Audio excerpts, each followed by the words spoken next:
नमस्कार दोस्तों। एक बार की बात है, हरियाली के बीच बसे एक शांत गांव में आनंद नाम का एक लड़का रहता था। आनंद अपने उग्र स्वभाव के लिए जाना जाता था, जो अक्सर न केवल खुद को बल्कि उसके परिवार और पड़ोसियों को भी परेशान करता था। उसके माता पिता द्वारा उसे समझाने के कई प्रयासों के बावजूद आनंद का गुस्सा बेकाबू लग रहा था। एक दिन आनंद के पिता ने गांव के बुजुर्ग से मार्गदर्शन लेने का फैसला किया, जो अपनी बुद्धिमत्ता और करुणा के लिए प्रसिद्ध थे।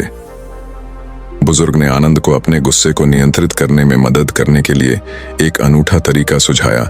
पारिवारिक बुद्ध आनंद के परिवार में पीढ़ियों से चली आ रही एक अनमोल विरासत थी। किंवदंती है कि बुद्ध के पास सबसे क्रोधित दिलों को शांत करने की रहस्यमय शक्तियां थीं। हालांकि यह माना जाता था कि केवल वे लोग ही इसकी वास्तविक क्षमता को अनलॉक कर सकते हैं, जो वास्तव में आंतरिक शांति चाहते हैं। अपने दिलों में आशा के साथ आनंद का परिवार सांत्वना और मार्गदर्शन की तलाश में पारिवारिक बुद्ध के चारों ओर इकट्ठा हुआ। उन्होंने धूप बत्ती जलाई और प्रार्थना की।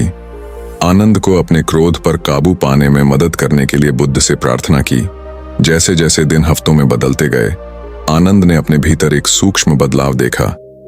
पारिवारिक बुद्ध की उपस्थिति मात्र से ही उसकी बेचैन आत्मा शांत हो गई। वह अपनी भावनाओं और अपने आसपास के लोगों पर अपने कार्यों के प्रभाव पर चिंतन करने लगा। बुद्ध की शिक्षाओं से प्रेरित होकर आनंद ने आत्मखोज की यात्रा शुरू की। उसने अपने क्रोध के कारणों की पहचान करना और स्वस्थ तरीके से निपटने के तरीके विकसित करना सीखा। माइंडफुलनेस और ध्यान के माध्यम से उसने आंतरिक शांति और स्थिरता की भावना विकसित की। आनंद का परिवर्तन उसके परिवार और पड़ोसियों द्वारा अनदेखा नहीं किया गया। वे उसकी नई शांति पर आश्चर्यचकित थे और संकट के समय में उसका मार्गदर्शन चाहते थे। आनंद आशा की किरण बन गए, दूसरों को अपने भीतर के राक्षसों का साहस और विनम्रता से सामना करने के लिए प्रेरित किया। साल बीत गए और आनंद एक बुद्धिमान और दयालु युवक बन गया। उसने बुद्ध की शिक्षाओं को अपने रास्ते में आने वाले सभी लोगों के साथ साझा किया। जहां भी वह गया, प्रेम और सद्भाव फैलाया। पारिवारिक बुद्ध शक्ति और एकता का प्रतीक बने रहे, जो आने वाली पीढ़ियों को क्षमा और मुक्ति की शक्ति की याद दिलाते रहे। जैसे जैसे आनंद ज्ञान के मार्ग पर आगे बढ़ते गए, उन्हें कई चुनौतियों का सामना करना पड़ा, जिन्होंने उनके नए संकल्प की परीक्षा ली। ऐसी ही एक चुनौती तब आई जब सीमित जल संसाधनों को लेकर पड़ोसी गांवों के बीच संघर्ष छिड़ गया। तनाव बहुत बढ़ गया, गुस्सा भड़क गया और ऐसा लगा कि हिंसा अपरिहार्य है। बुद्ध की शिक्षाओं को याद करते हुए आनंद ने एक शांति दूत के रूप में आगे आकर संवाद और सुलह की वकालत की। करुणा और सहानुभूति के साथ आनंद ने दोनों पक्षों की शिकायतों को सुना, उनके डर और कुंठाओं को स्वीकार किया। उन्होंने उन्हें अपने मतभेदों से परे देखने और उन्हें एक साथ बांधने वाली सामान्य मानवता को पहचानने में मदद की। धैर्य और कूटनीति के माध्यम से आनंद ने शांतिपूर्ण वार्ता की एक श्रृंखला की सुविधा प्रदान की। अंततः एक स्थायी समझौता किया जिससे सभी पक्षों को लाभ हुआ।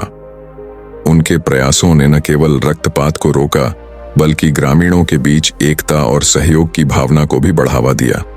आनंद की उल्लेखनीय उपलब्धि की खबर दूर दूर तक फैल गई, जिससे उन्हें पड़ोसी समुदायों से प्रशंसा मिली। उनके विनम्र व्यवहार और शांति के प्रति अटूट प्रतिबद्धता ने दूसरों को उनके पद चिन्हों पर चलने के लिए प्रेरित किया, जिससे पूरे क्षेत्र में सद्भाव के बीज बोए गए। जैसे जैसे समय बीतता गया, आनंद की शांति दूत के रूप में प्रतिष्ठा बढ़ती गई। दूर दूर से शिष्य उनके पास आने लगे, जो उनकी बुद्धिमत्ता से सीखना चाहते थे। उन्होंने उनका खुले दिल से स्वागत किया, बुद्ध की शिक्षाओं को साझा किया और उन्हें उनकी आध्यात्मिक यात्राओं पर मार्गदर्शन दिया। इस बीच पारिवारिक बुद्ध आनंद और उनके प्रियजनों के लिए प्रेरणा और मार्गदर्शन के स्रोत के रूप में काम करते रहे। इसकी उपस्थिति ने उन्हें जीवन की चुनौतियों से निपटने में करुणा, क्षमा और आंतरिक शांति के महत्व की याद दिलाई। प्रत्येक बीतते दिन के साथ आनंद अपने अभ्यास में और अधिक गहराई से जुड़ते गए। बुद्ध द्वारा बताए गए कालातीत गुणों को अपनाते गए। उन्होंने अपना जीवन ईमानदारी और विनम्रता के साथ जिया और अपने रास्ते में आने वाले सभी लोगों के दिलों को छू लिया। जैसे जैसे आनंद का प्रभाव पूरे देश में फैलता गया, उन्हें अपने संकल्प और बुद्धिमत्ता की परीक्षा लेने वाली जटिल चुनौतियों का सामना करने के लिए बुलाया गया। एक दिन गृह युद्ध से त्रस्त पड़ोसी राज्य से शरण लेने के लिए यात्रियों का एक समूह गांव में आया। उनमें सीता नाम की एक युवती भी थी, जिसकी आंखों में अकठनीय दुख का बोझ था। करुणा से प्रेरित होकर आनंद ने शरणार्थियों का खुले हाथों से स्वागत किया, उन्हें आश्रय और सांत्वना प्रदान की। जब उन्होंने उनकी कठिनाई और नुकसान की कहानियां सुनी तो उन्हें उनकी दुर्दशा के लिए गहरी सहानुभूति महसूस हुई। मदद करने के लिए दृढ़ संकल्पित आनंद ने बुद्ध की शिक्षाओं और शांति के प्रति उनकी अटूट प्रतिबद्धता से निर्देशित होकर युद्धग्रस्त राज्य की यात्रा शुरू की। रास्ते में उन्हें अनगिनत बाधाओं का सामना करना पड़ा, खतरनाक इलाकों से लेकर उनके मिशन को विफल करने पर आमादा शत्रुतापूर्ण ताकतों तक। फिर भी आनंद ने इस विश्वास से प्रेरित होकर आगे बढ़ना जारी रखा कि सबसे अंधेरे समय में भी आशा पाई जा सकती है। उन्होंने युद्धरत गुटों से संपर्क किया, उनसे हथियार डालने और सुलह का रास्ता अपनाने का आग्रह किया। धैर्य, दृढ़ता और मानवता की अंतर्निहित अच्छाई में अटूट विश्वास के माध्यम से आनंद ने शपथ लेने वाले दुश्मनों को बातचीत की मेज पर लाने में सफलता प्राप्त की। ज्ञान और करुणा के साथ उन्होंने संवाद की सुविधा प्रदान की और एक ऐतिहासिक शांति समझौता किया, जिसने वर्षों के रक्तपात और पीड़ा को समाप्त कर दिया। जैसे ही आनंद की जीत की खबर फैली, वह संघर्ष से तबाह दुनिया में शांति की चाहत रखने वाली अनगिनत आत्माओं के लिए आशा और प्रेरणा का प्रतीक बन गए।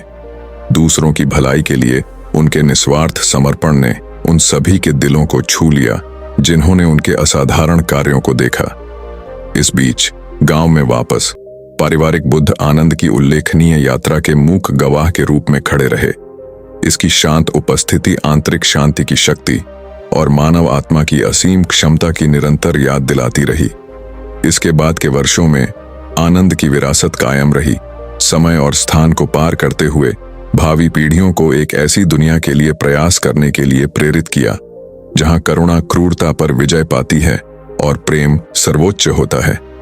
और इसलिए आनंद और परिवार बुद्ध की कहानी करुणा, क्षमा और मानवता की अंतर्निहित अच्छाई में अटूट विश्वास की परिवर्तनकारी शक्ति के एक वसीयतनामे के रूप में जीवित है। एक ऐसी दुनिया में आशा की किरण जो अक्सर अंधेरे में डूबी रहती है। जैसे ही आनंद की यात्रा समाप्त हुई, उसने खुद को शांति और सद्भाव में एकजुट समुदाय से घिरा पाया। एक बार अशांत गांव प्रेम और करुणा के अभयारण्य में बदल गया था, जहां बुद्ध की शिक्षाएं वहां रहने वाले सभी लोगों के दिलों में गूंजती थीं। पूर्णता और कृतज्ञता की भावना के साथ आनंद अपने परिवार के पास घर लौट आया, जहां परिवार बुद्ध उनकी साझा यात्रा के मूक प्रहरी के रूप में खड़े थे। साथ में वे शांत चिंतन में बैठे, उन्हें दिए गए आशीर्वाद और रास्ते में सीखे गए सबक के लिए आभारी थे। और जैसे ही सूरज क्षितिज के नीचे डूब गया, शांत गांव पर एक गर्म चमक डालते हुए आनंद ने महसूस किया कि सच्ची खुशी सांसारिक इच्छाओं की खोज में नहीं, बल्कि प्रेम और करुणा से भरे दिल की खेती में निहित है। और इसलिए प्रियजनों से घिरे और परिवार बुद्ध की कोमल रोशनी में नहाए हुए आनंद ने अपनी आंखें बंद कर लीं और कृतज्ञता की एक मौन प्रार्थना की, उस यात्रा के लिए जिसने उन्हें यहां तक पहुंचाया, रास्ते में प्राप्त ज्ञान के लिए और उस असीम प्रेम के लिए जो उन्हें आगे के मार्ग पर मार्गदर्शन करेगा। और उस क्षण में आनंद को पता था कि आगे चाहे कितनी भी चुनौतियां क्यों न हों, वह उनका सामना साहस, करुणा और प्रेम की परिवर्तनकारी शक्ति में अटूट विश्वास के साथ करेगा, क्योंकि यह प्रेम ही था जिसने उसे खुद की सबसे सच्ची अभिव्यक्ति की ओर अग्रसर किया था। और यह प्रेम ही था जो अब और हमेशा के लिए उसका मार्ग रोशन करेगा।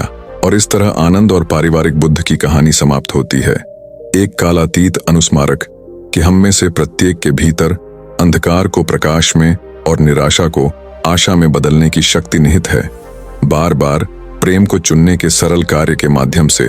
अगर आपको हमारी वीडियो पसंद आई हो तो वीडियो को लाइक और चैनल को सब्सक्राइब करें।